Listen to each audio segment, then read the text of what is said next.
The Galactic Council had labeled Earth's dominant species with a single dismissive word: weak. Too soft, too emotional, too prone to irrational decisions driven by sentiment rather than survival calculus.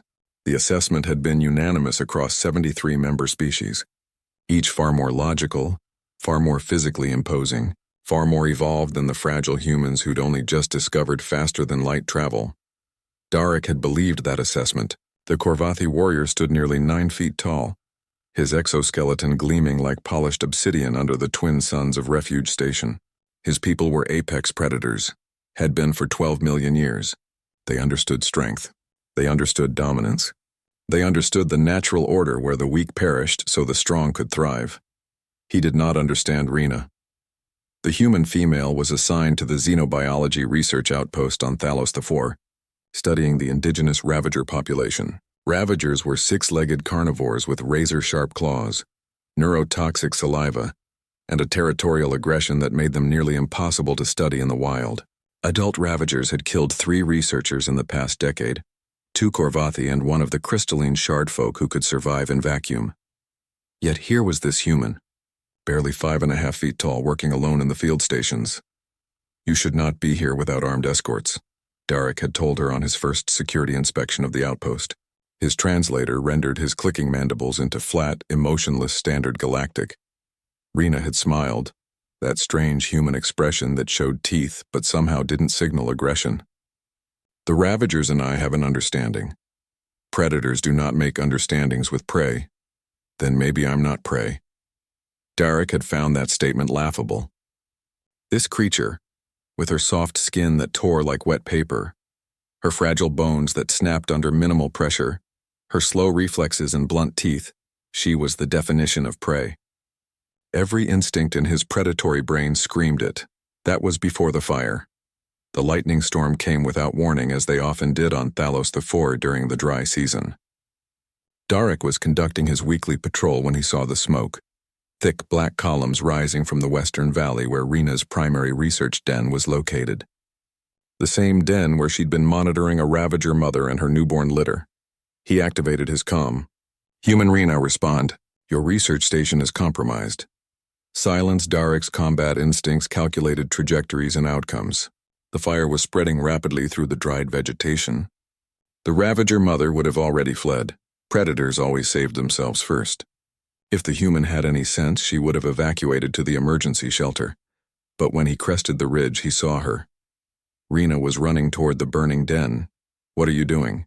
Darek's voice crackled with genuine confusion as he bounded after her, his powerful legs closing the distance easily. "The research is lost. You must evacuate." She didn't slow down. "The cubs are still inside. The mother abandoned them. They are already dead. They're not dead until I say they're dead." Darek watched, mandibles clicking in astonishment, as this fragile human creature dropped to her knees at the den entrance. Smoke poured from the opening, thick enough to suffocate most species in seconds. The heat radiating from inside would blister skin, melt synthetic clothing, cook flesh.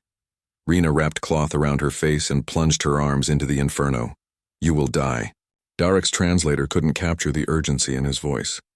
This was beyond irrational. This was suicide. For animals. For creatures that would grow up to hunt and kill. Rena didn't respond. Her arms emerged, clutching 2 squirming cubs, each the size of a small dog, their underdeveloped claws already sharp enough to shred. She shoved them into Darek's arms without ceremony.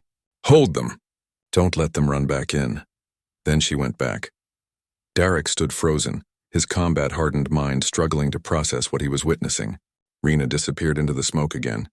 And again. Each time she emerged, her skin was redder, blistering. Her breathing came in ragged gasps. Her hands were bleeding where the panicked cubs had scratched her. 3 cubs, 4, 5. When she pulled the last one free, the den entrance collapsed behind her in a shower of sparks and burning debris. Rena collapsed onto the scorched ground, clutching the cub to her chest, her body convulsing with coughs that sounded like they were tearing her lungs apart. Darek acted on instinct. He activated his emergency beacon and began applying burn gel from his field kit to her arms and face. The cubs mewled and writhed, trying to crawl back toward the flames, toward their home that no longer existed. Why? The word escaped him in his native tongue before his translator could process it. Why would you do this? Rena's eyes, those strange human eyes with their impossibly expressive whites, fixed on him through the pain. Because they needed me to. They are animals, predators. When they mature, they will hunt you. She smiled again, though it was clear the expression caused her pain. Her lips were cracked and bleeding. Maybe, or maybe they'll remember. Remember what? That not everything in the universe operates on strength and dominance. That sometimes the soft things are the most dangerous. Because we're too stupid to know when we're supposed to give up. Derek looked down at the 5 cubs he was cradling in his arms. Cubs that should have died. Cubs that would have died if not for this insane, irrational, impossibly fragile human. Cubs that were now chirping and nuzzling against his armor plating, seeking warmth and safety from the predator holding them. In that moment, Derek understood why the Galactic Council was wrong. Humans weren't weak because they were soft. They were terrifying because they were soft and still kept going. They broke and bled and burned, and they still ran into the fire. They still cared about things that logic said they shouldn't. They still fought for creatures that would never thank them, for causes that would never reward them, for principles that made no strategic sense. Any species could be strong when evolution armored them. Only humans chose to be strong when nature had left them vulnerable.